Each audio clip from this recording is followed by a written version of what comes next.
Hi, I'm Scott, and I've just been to the Family Mart. いらっしゃいませ。お弁当いかがでしょうか？ First up, we've got udon noodles with fried tofu. This is a hearty dish which is really popular in the colder months, in the autumn and the winter, and is just coming into season right now. Kitsune udon, as it's called in Japanese, is a dashi broth topped with fried tofu, pink swirl narutomaki, which is a fish cake, and some sliced scallions. The hearty udon soup is one of the most popular classic udon dishes. So this one doesn't include the narutomaki, which is the swirly fish cake, but it is made with super fresh noodles. You can buy them dried and they're really, really good. You just had hot water. But udon noodles are best when they're fresh and chewy and you can just keep that lovely texture. So why is it called Kitsune udon? Well, literally it means fox udon noodles. Don't worry, there's no fox meat in it before you start to panic. The name came from a Japanese folktale where the fox character enjoys abura age, which is the deep fried tofu. So let's go in for a closer look. So it gives you cooking instructions on the front here. Heat it up for 4.5 minutes. And it also has a little hidden compartment in here with shichimi, which is 7 spices. They add a little extra heat to the dish. Now you open it up, and this little plastic sheet is separating the soup, which is in a jelly form right now, from the noodles. So you put it back on there, stick it in the microwave for 4.5 minutes, which is quite a long time. So it's going to be really hot. And then you pull out this little magic sheet here, and it all drops into the soup. And you sprinkle a little bit of the 7 spices on the top there, and you're ready to go. So you can see it looks like something that you would get in a restaurant. Fantastic from a convenience store. The noodles are nice and soft and fresh, and they look really chewy. They've got a good texture. The broth itself looks very rich, and the abura age is nice and soft looking. It soaks up all that juice, and the broth has a beautiful kind of a fox colored color to it, should we say. The broth looks absolutely intense. So I pulled out one of the, just one noodle to have a close look at it. And I sliced it in there. You can see it's quite thick. It's almost square shape, isn't it? And this is what the fried tofu looks like when you cut it open, or as they say in Japanese, abura age. And it soaks up all of the soup and gets really juicy, but for some reason it still manages to retain its shape because it's been fried, I guess. So you eat them all together in one mouthful, and there you go. So I've heated this up for 4.5 minutes in the microwave. It doesn't really look all that hot, but it's really hot inside. So this is a little magic little thing here. And you pull this out like this. There we go. And then, as if by magic, everything is dropped into the soup. And we'll mix it all together here. Look at that. So the noodles themselves, they have a really good texture. You can just feel with holding them in your chopsticks, they've got a good bouncy kind of a texture to them. I don't know if you can see that. And they look really fitting. So these are really popular with young and old. Especially kids love these. A lot of kids in Japan love udon. They're really easy to cook for their parents, and the soup itself is not difficult to make. So very fitting something for lunch or something. So, okay, let's dig in.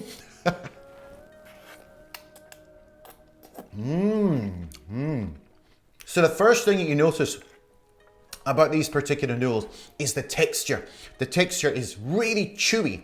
Now, chewy doesn't sound like a particularly good word for people eating noodles. Chewy noodles, is that good? But actually, chewy is the best word to describe these, and it's a really nice texture.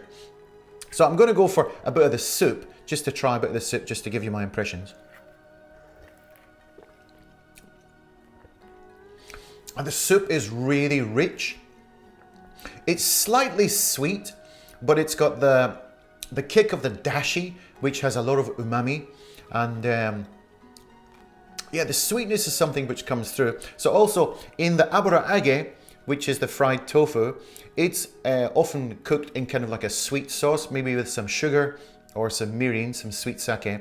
But I think some of the broth, which has been soaked up into the abura-age, has soaked into the broth and is giving it a little more sweetness than you would usually have from a dashi broth. So let's try the abura-age, which is the deep fried tofu.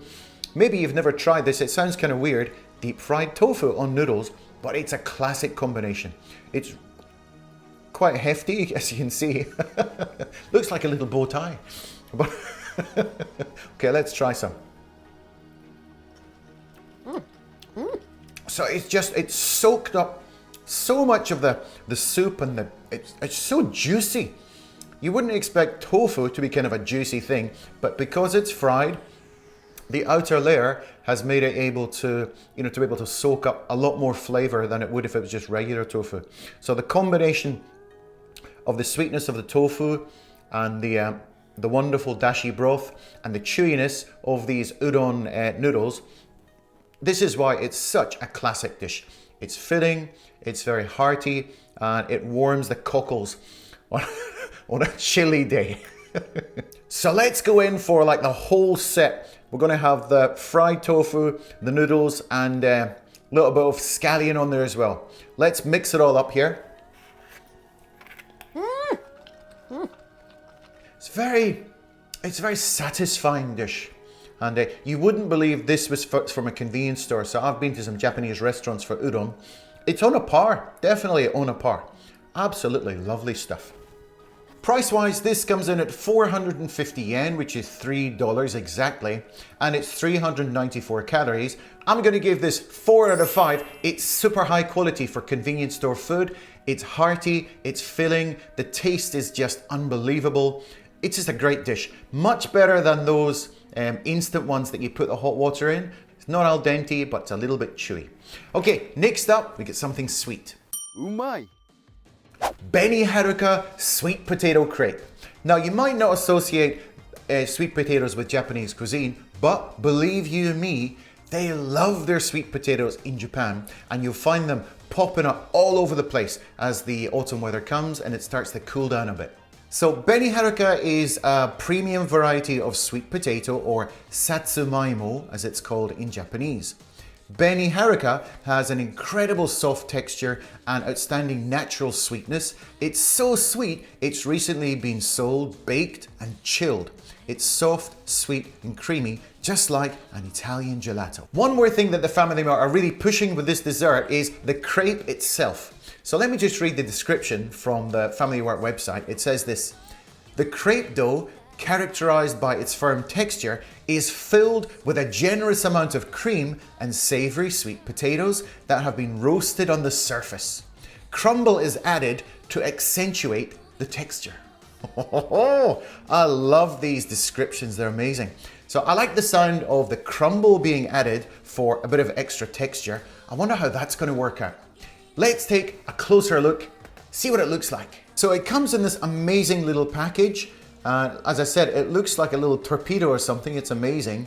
So when you open it up, lo and behold, it's got this little fantastic looking crepe just sitting in there. And the way they've got this little red paper so that you can lift it out is just amazing. So it's quite big. It's bigger than I imagined. So let's take a peek inside and see how it's constructed. So you can see there's a big layer of sweet potato right on the top.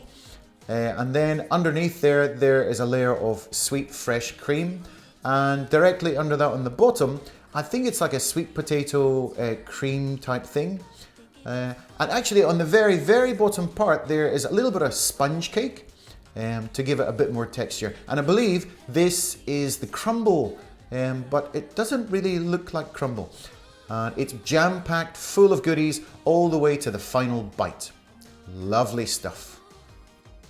So let's get into this bad boy. So I'm going to open it up here. Isn't that beautiful? It's like a little mummy in a tomb or something. So what I was saying in the video there, see these little kind of handles? They put this so that you can just lift it out. It's like a little crane or something. They think of everything, don't they? Like the thing before with the udon noodles, like that plastic sheet to separate the jelly from the noodles. Oh, Everything's high tech, I tell you. So looking at this crepe, on my first impressions is it's full of goodies. It's not a, it's by no means a crepe for beginners. So that smells, actually you can smell the crepe itself. It has a really nice smell. I don't exactly know what's in it, but it smells really nice. And it's packed right to the end here. So I'm just going to go straight in for the first bite.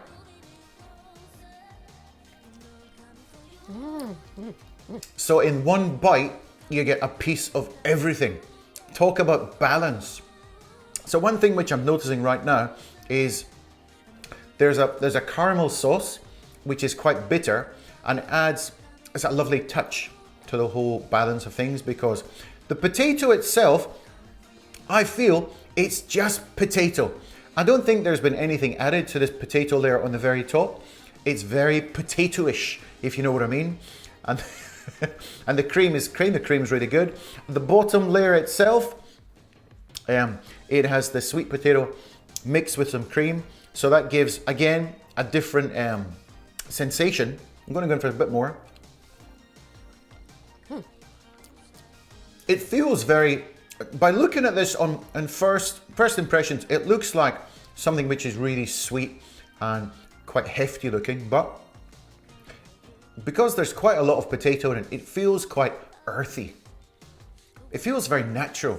I don't know, I feel like I'm not eating a dessert, I'm eating something which is good for me. I'm sure it's not all that good for me, but so I'm going to go a little bit deeper to see if I can get a bite of the crumble, because I don't think I've come across the crumble yet. Okay, so the crumble part is slightly salty. Again, another element which is making this into, oh my goodness, it's like a festival in my mouth. Actually, there's a really good cross section. I'll put it close to the camera. So I can see it's got a bit of everything, a layer of potato, the crumble, the cream, the puree on the bottom, and this delicious hearty crepe. Oh, this is very good. I'm glad I chose this one. The price is 348 yen, or $2.32. Calorie-wise, we're talking 308 kilocalories. I'm gonna give this a 3 out of 5. So it was really good, don't get me wrong, but I was expecting something a little bit more. I don't know, it was because last week I tried the marron glacé tart, which was in my previous video, which was so good. I give it 5 stars, you should watch that video. But this one was kind of in the same vein, but it was missing that extra something. I don't know. It was a little bit too potatoey. It felt, I don't know, a little bit too good for me. Maybe I shouldn't be saying that, but yeah, definitely something to try in the autumn. But yeah, very good dessert, well balanced, lovely stuff, but somehow I preferred last week's one. Okay, let's move on to something to drink. ありがとう。 Ichigo milk. So this is strawberry milk. And when I saw this in the convenience store, I just fell in love with the packaging, and I gave it a shake, and I could see all these little pieces of strawberry kind of mixed all through the milk. I just had to buy it. The packaging is so nice, and the size, it just fits in your hand really nicely, so I had to try it. Let's read the description from the Family Mart. It says, this dessert beverage is filled with chopped strawberry pulp and has a delightful texture.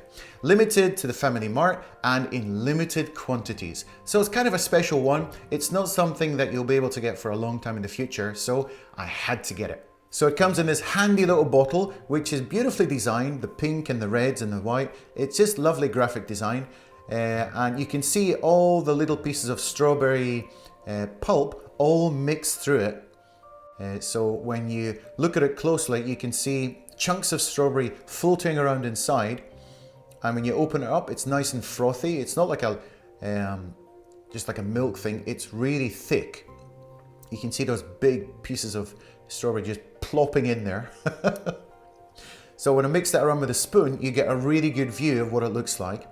And I wanted to see how much strawberry was actually in it, so I went to the trouble of extracting all the strawberry using this little sieve, which was quite a long time, and there we go.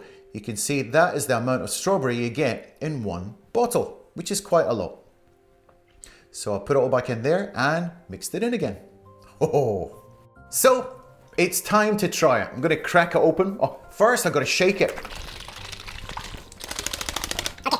Giving it a good shake there. First, give it a bit of a smell. Ooh. I feel like I've walked into a field of strawberries. That's so pungent. The smell of strawberries just goes right up your nose and just says, come and drink me. So I'm going in for my first sip here.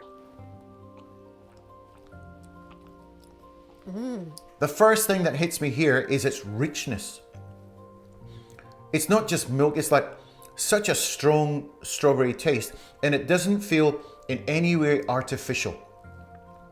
Yeah, it feels really natural. It's actually quite sweet, and you can feel the pulp all the way through it, and the little strawberry seeds, you can feel them crunching in your teeth. Oh, that's lovely. So I'm going to put it into a glass. Here's one I prepared earlier in true Blue Peter style. Ploppy, ploppy, ploppy. Whoa. Whoa. Okay, so you can see when you look at it in the glass as opposed to in the bottle, you can really see what it looks like. Now that is a lot of strawberry. Lovely and creamy. So let's try it from a chilled glass.